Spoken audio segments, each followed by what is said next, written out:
política, la religión, la necedad, ¿verdad? ¿Cuántas cosas se levantan en contra de lo que es la existencia de Dios y que llega a hacer dudar a la gente, ¿verdad?, de sus propias convicciones, de su fe? Y otros que definitivamente cada vez se alejan más y más y más de Dios y se meten en otro tipo de cosas, ¿verdad? Filosofías, doctrinas, religiones, humanismos, un montón de cosas que lo único que hacen es confundir la mente del ser humano.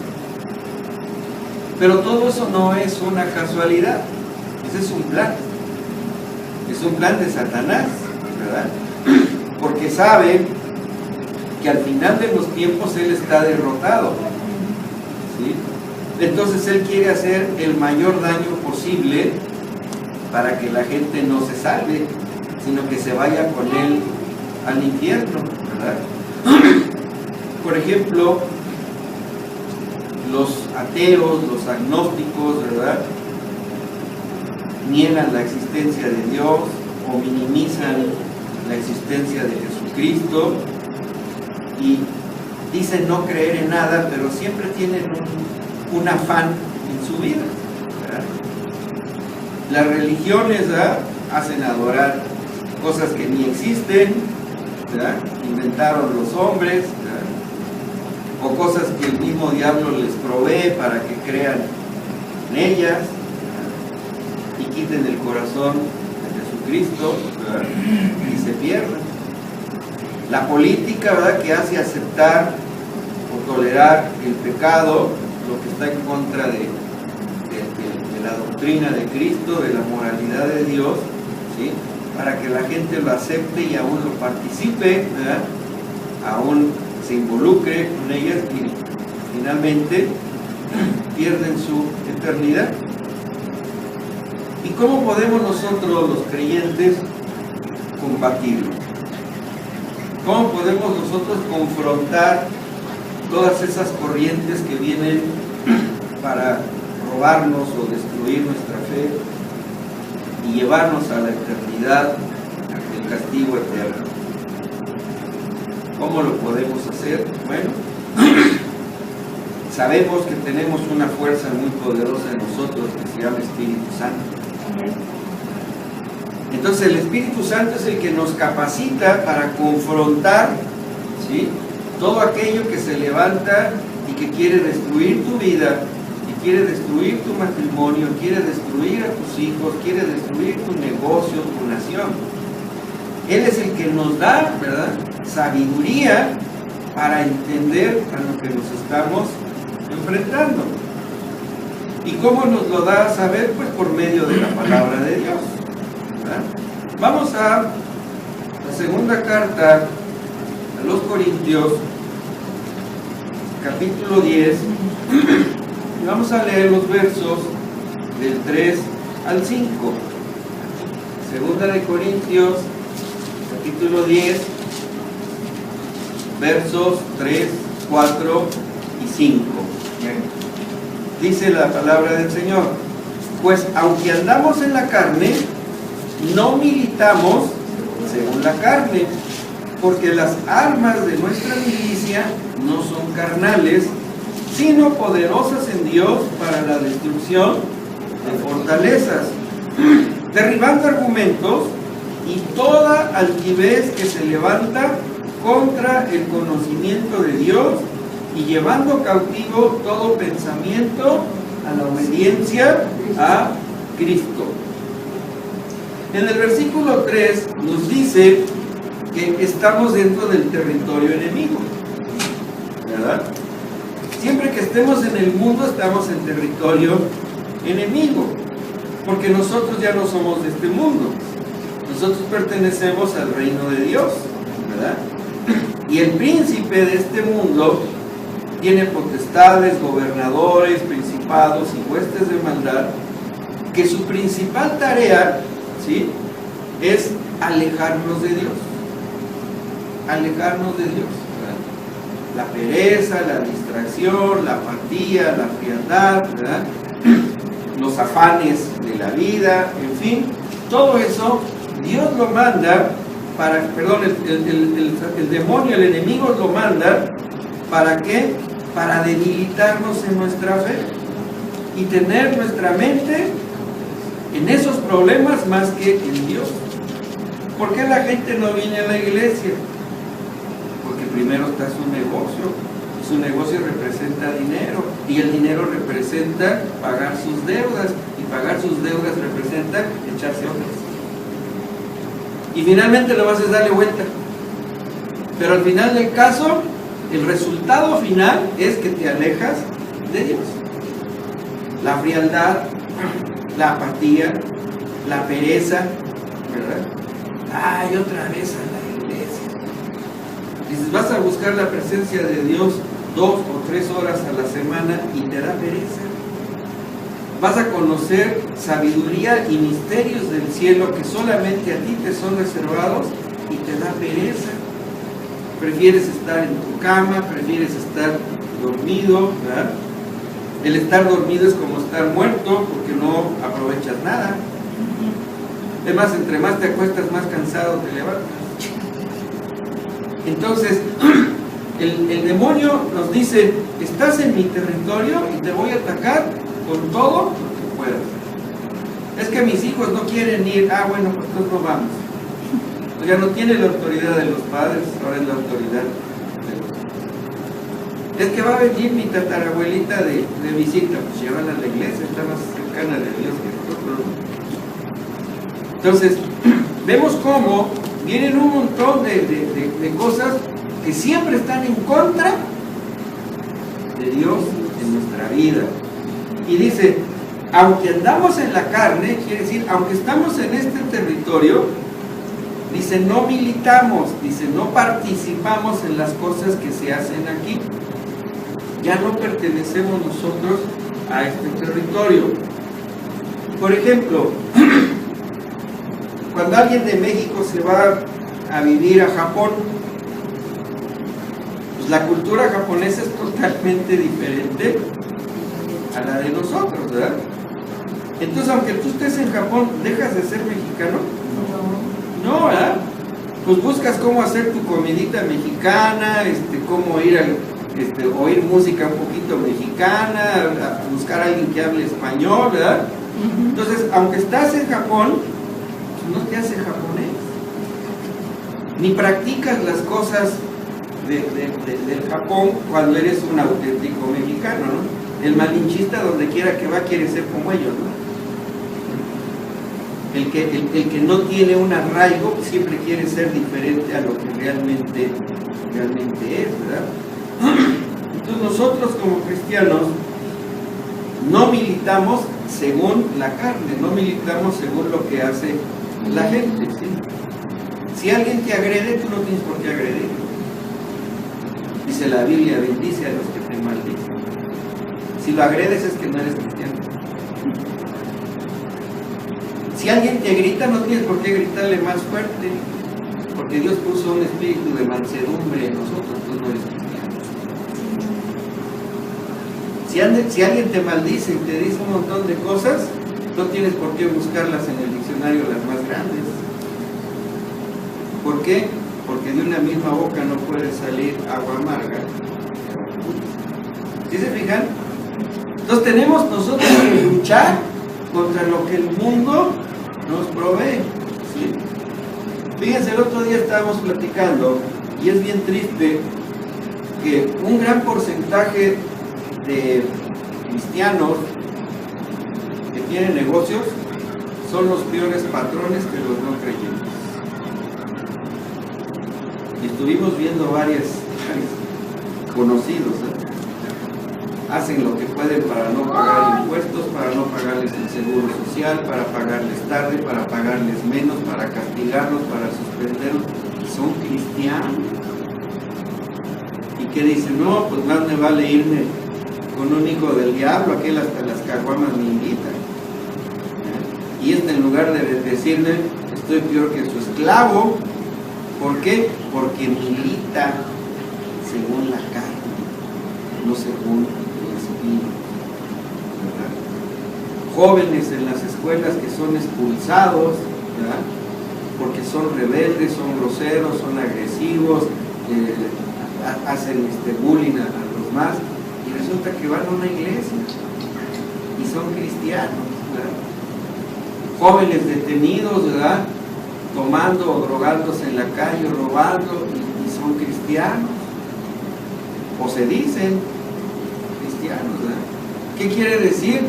Que no han dejado que el Espíritu Santo los transforme, los cambie, ¿sí?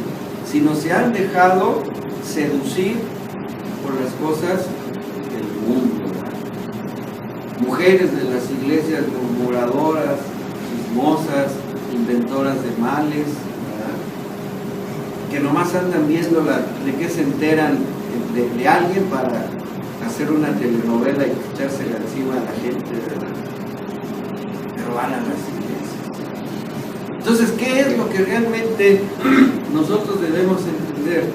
Que si Cristo está en nosotros, aunque estemos nosotros en el mundo, estamos protegidos, ¿verdad?, espiritualmente contra las cosas del mundo que nos contaminan, que nos dañan, que nos ensucian, ¿sí? El mundo nunca te va a dar nada bueno. Ninguna amistad o que te digan mi sangre o carnal, ¿verdad?, mi hermano, mi hermana, son los primeros que te van a impresionar, ¿verdad? El mundo te va a destruir tu salud, vicios, ¿verdad?, drogas, alcohol, tabaco, pornografía, un montón de cosas. Eso es lo que va a dar el mundo, ¿verdad? Rebeldía contra los padres, rebeldía contra las autoridades, rebeldía contra Dios, ¿verdad? Entonces, ¿qué pasa, verdad? Que el cristiano no ha puesto su barrera de decir, no pertenezco al mundo, ¿sí? Dile al que tienes a un lado, ya no perteneces al mundo. Dice, ¿cómo nos vamos a enfrentar? En el verso 4 dice, porque las armas de nuestra milicia no son carnales, sino poderosas en Dios para la destrucción de fortalezas. Fíjense, aquí hay algo muy profundo. Dice, nuestras armas.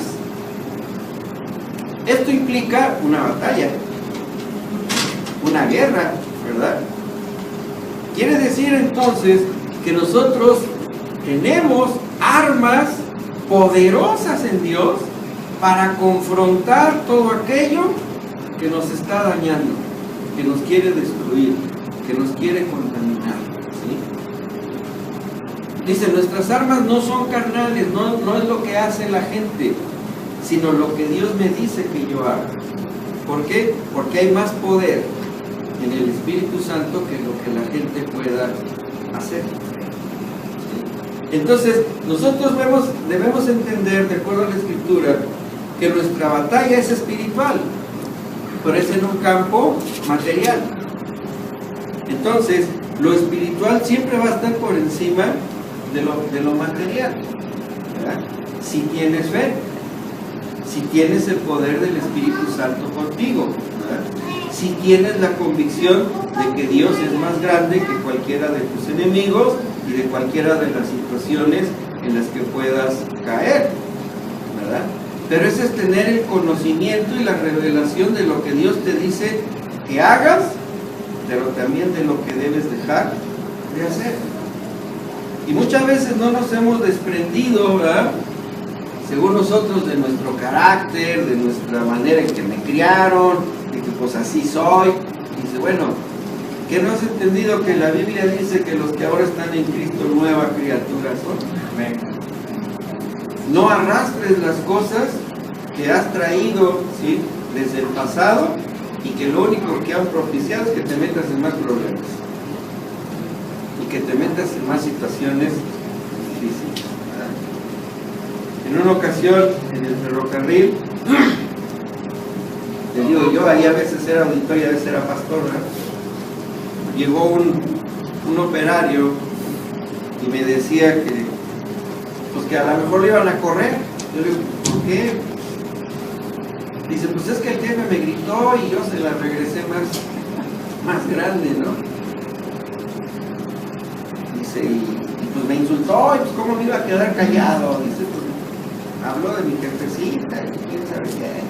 Pues yo también se la regresé. Dice, ¿qué hago? Dice, le digo, pues ve y discúlpate. No, pero pues es que me la regresó, ve y discúlpate. Pero es que me amenazó que me van a correr. Si te corre, tú te la ganaste, pero ve y discúlpate. Pues afortunadamente me hizo caso. Yo no lo vi, él dijo que sí. Pero ¿qué sucedió?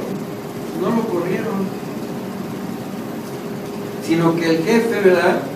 Al ver la actitud de este cuate, que pues era medio bronco, medio difícil, fue y le pidió disculpas, como que lo desarmó.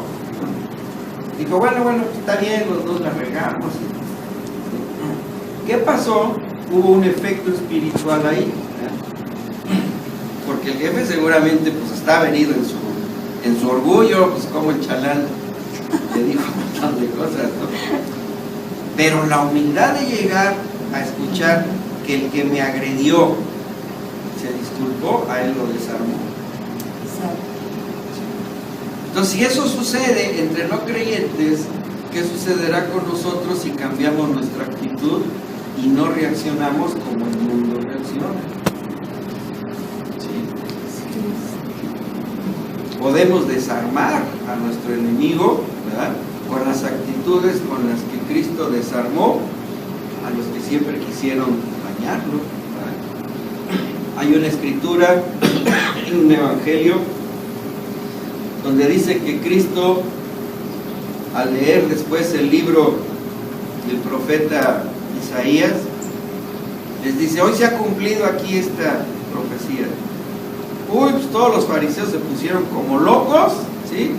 Y dice que se lo llevaron a la orilla de la ciudad para aventarlo hacia el abismo.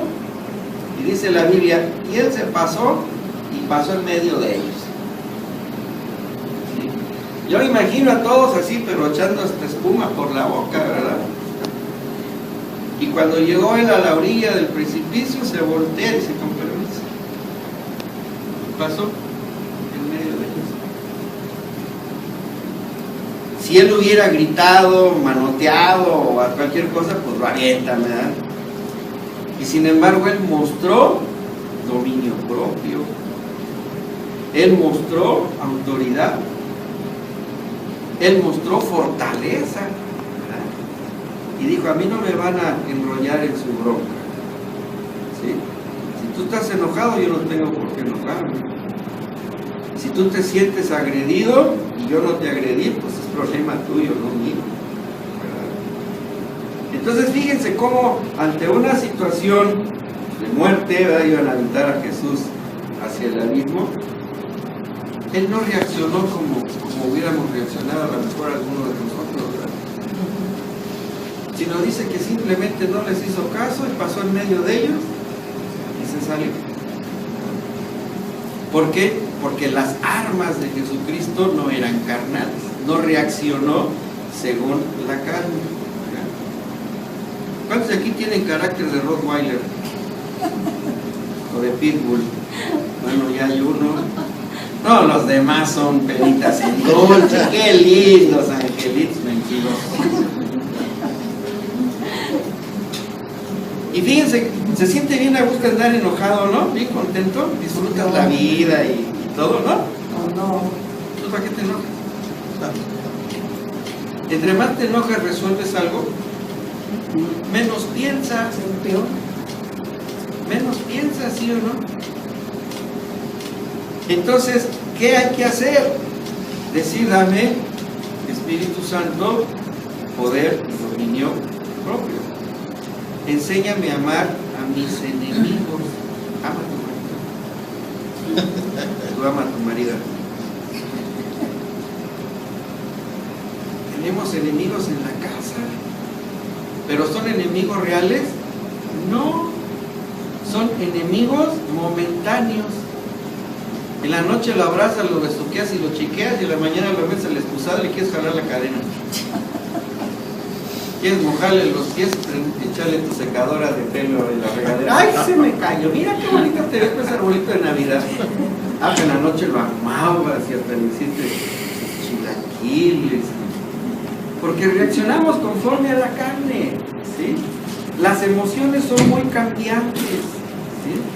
Lo que ahorita amas y deseas al rato lo aborreces, ¿verdad? Entonces, si nosotros somos seres espirituales, tenemos que actuar conforme a lo que el Espíritu Santo nos dice, ¿verdad? Y pensar cuál va a ser la consecuencia de lo que yo hable o lo que yo haga. ¿Voy a bendecir o me voy a maldecir? Porque sí sabes que cuando tú maldices a alguien te rebota también la bendición. Pero cuando bendices a alguien, también la bendición se te viene. ¿Sí o no? Amén. ¿Cómo vives tu vida? ¿Llena de bendiciones? Pásale a dar testimonio. ¿O llena de maldiciones? Póstrate con el Señor y pide perdón. ¿Qué es lo que marca tu vida? ¿El espíritu o la carne? ¿Cómo reaccionas ante aquello que siempre se te está oponiendo? Y dice, nuestras armas de nuestra milicia no son carnales, sino poderosas en Dios para la destrucción de fortalezas. Fíjense algo que aquí está muy interesante, muy claro. Dice, ¿son poderosas en quién? En Dios. En Dios, en Cristo, no en ti. Tú no eres el poderoso. Aunque decretes, Dios no te haga caso. Aunque tú mandes, Dios no te va a hacer caso. Tu palabra no sirve para nada, aunque hayan enseñado otra cosa. Lo que sirve es la soberanía de Dios sobre tu vida, ¿sí? Porque hay que ahora hay filosofías, ¿no? Del poder de la palabra y el decreto y el ordeno y 1, 2, 3 y no sé qué. No sirve para nada eso, es la soberanía de Dios. Entonces dice aquí que nuestras armas son poderosas en Dios. Si son poderosas en Dios, ¿fallarán? No. Claro que no, ¿verdad? Sino que tenemos que agarrarnos del poder.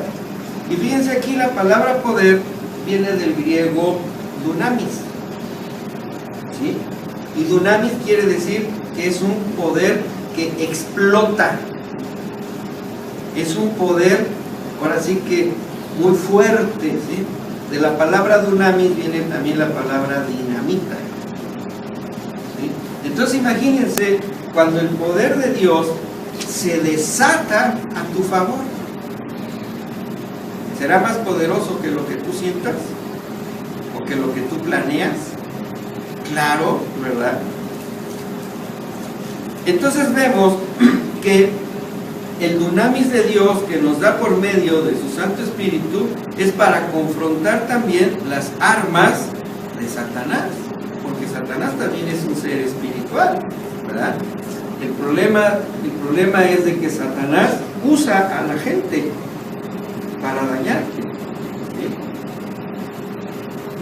Entonces, nosotros también aquí nos dice, debemos entender que son poderosas las armas que nos dan para derribar las fortalezas, ¿sí? ¿Qué significa fortaleza? Fuerza o lugar aislado, ¿sí? Acuérdense que en la antigüedad las ciudades estaban metidas en una fortaleza, tenían muros armados para que los enemigos no entraran, ¿verdad? Pero también servían de un lugar en donde los que estaban adentro no podían salir, ¿verdad? Pero eran lugares armados, ¿verdad? Los muros y las torres que había estaban llenas de soldados y de armas y todo para enfrentar las batallas, y sentían seguridad los que permanecían en esas fortalezas. Entonces, ¿qué es lo que hace el demonio? Crea fortalezas en contra de nosotros, ¿sí? Algunas son fortalezas externas, ¿verdad? Gente muy específica que pone contra ti. Gente que conoce tus debilidades y mira, está pero como con cuchillito hirviendo, duro y duro y duro. ¿Sí? Y las fortalezas internas son las que tú mismo te generas. Soy un inútil, no sirvo para nada, nada me funciona, ¿sí? Nadie me quiere, nadie me comprende, ¿verdad? Soy el más feíto, soy el más gordito, el más prietito, el más flaquito, y me empiezo a crear un montón de fortalezas que lo único que hacen es autodestruirme. ¿Sí? Por eso se han creado o se han inventado tantos cursos motivacionales, ¿no? Saca el campeón que tienes en ti, ¿no? Tú eres tu propio superhéroe. El límite tú te lo pones, el mundo te lo vas a comer a puños. Y ahí está la gente, sí, y sale y yo te digo así. Nomás te sacaron tu lana, ¿no? Compraste los libritos o los videos, ¿no? O fuiste al entierro, digo, al encuentro, ¿no? Pero igual, ¿no? La cosa es que te sacan tu lana, te hacen creer lo que no eres y sales igual y ahora hasta más engañado. ¿Quién es el que puede derribar las fortalezas en ti? Cristo. Dios. ¿Cómo las va a derribar? Cuando entiendas quién eres realmente y el por qué eres como eres. Cuando tú entiendas quién eres ante los ojos de Dios, entiendas el propósito de tu vida aquí, cuando entiendas todos los dones y talentos que Dios te ha dado, pero que no los has dejado fluir, tu vida va a cambiar. Cuando dejes de escuchar la voz que habla del mundo contra ti y escuches la voz de Dios que está a favor tuyo, vas a cambiar. Vas a cambiar. Y eso es derribar esas fortalezas, ¿sí? Pero ¿qué pasa, verdad? El mundo siempre está tratando de menospreciarnos, ¿no? Siempre está juzgándonos, siempre está criticándonos, ¿no? Porque te equivocaste, pues ya eres un inútil, ¿no? Ya toda tu vida va a ser inútil. Porque tomaste una decisión equivocada y te salió mal, pues ya tu vida no tiene remedio. Así vas a vivir ya toda tu vida. Vas a quedar marcada por el destino. Y dices, no, espérate, ¿sí? ¿Cómo aprenden a caminar los bebés? Y se hagan sus chipotones y algunos hasta se truenan algunos huesitos y dicen, no, ya jamás voy a caminar. No, ¿verdad? Ellos siguen hasta que aprenden a caminar y empiezan a correr y suben escaleras y todo lo anterior los marcó en su vida, ni se acuerdan. ¿Cuántas veces te caíste de chiquita? ¿Y ya te negaste a caminar? Así es la vida, ¿sí? Tenemos que caernos para aprender a levantarnos. El que nunca se cae, nunca vas a ver lo que es un golpe, lo que es un error, y mucho menos levantarse.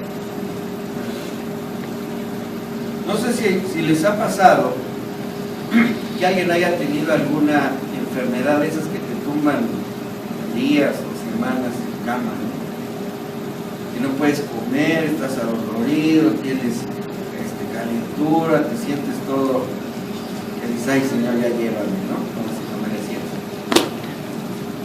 Y te empiezas a aliviar, ¿sí? Y cuando te levantas, ¿cómo te sientes? Ay, y quisiera comerme un plato rico de comida o ir al parque. ¿Por qué? Porque tuviste que haber pasado ese momento difícil para valorar lo que viene. Valorar lo que viene. ¿Sí han visto las películas de Rocky? Sí. Ya ven que 11 rounds lo cachetean, lo patean y lo escupen, ¿no? En el 12 se levanta y gana. Pues así debemos de ser los cristianos. Toda la vida nos va a pasar un montón de cosas. pero en cada una vamos a aprender algo, ¿sí? Y ¿sabes qué? Dios te va a poner junto a ti uno que está peor para que lo ayudes.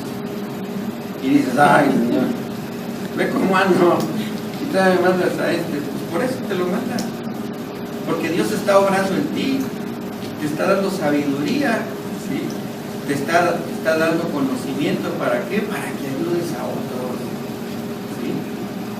Por eso dice que aquí las armas que Dios nos da es para derribar todas esas fortalezas que se han juntado contra ti, que te han mantenido en derrota, en angustia, en miedo, ¿sí? Y luego dice en el verso 5, derribando argumentos y toda altivez que se levanta contra el conocimiento de Dios. Las personas que siempre argumentan son las más necias y son las que menos saben, ¿sí? Muchas veces los argumentos están basados, ¿sí?, en la percepción convenenciera de una situación que alguien tiene, ¿sí? Los argumentos no se basan generalmente en la razón, sino en la conveniencia de lo que van a provocar. Tengo un amigo que es agnóstico masón, yo no sé cómo le hacen, tanta belleza. Entonces una vez platicando con él, me decía, ¿verdad? Es que el cristiano, dice, se basa mucho en fábulas. Dice, por ejemplo, el creacionismo, ¿no? Ellos creen en el evolucionismo, ¿verdad? Él desciende de King Kong, yo desciendo del Rey de Reyes, Señor de Señores, ¿verdad? Entonces él me decía, a ver, dice, está comprobado científicamente la evolución de la vida a partir de las células, ¿no? Y me soltó un rollo y no sé ni de dónde lo sacó, ¿no? Pero bueno, se preparó para... Le digo, está bien, yo todo lo que me dices te lo acepto, le digo, pero te hace falta algo, el principio de las cosas. Te voy a aceptar la teoría del creacionismo celular, pero ahora tú explícame de dónde salió la célula, cómo se crearon los protones, los neutrones, ¿verdad? Los acitrones no, porque los hacen de manera. ¿Cómo se crearon las cargas magnéticas que fueron tan perfectas para que en esas fuerzas de atracción y repulsión hubiera movimiento y se crearan las... Explícamelo. No, bueno, pues yo sí sé cómo, Dios lo hizo. Dios lo hizo. Explícame cómo pueden generarse las leyes del universo. La rotación, la traslación, la atracción, la repulsión. ¿Cómo me explicas todo eso para que nada choque y no sea un caos en el universo? Tuvo que haber sido algo planeado. Yo te voy a dar un ejemplo biológico. Hay un sapo en California, en Estados Unidos, le llaman el sapo con espuela. Es un sapo que vive en el desierto. Se pasa 11 meses enterrado en la arena. Y cuando llega un poquito de agua, sale, ¿sí?, se moja, se alimenta, busca una hembra y la fertiliza. Y la hembra dura 11 meses metida en la arena hasta que vuelve a caer agua, saca los huevecitos. Digo, explícame cómo se generó ese sistema de agua.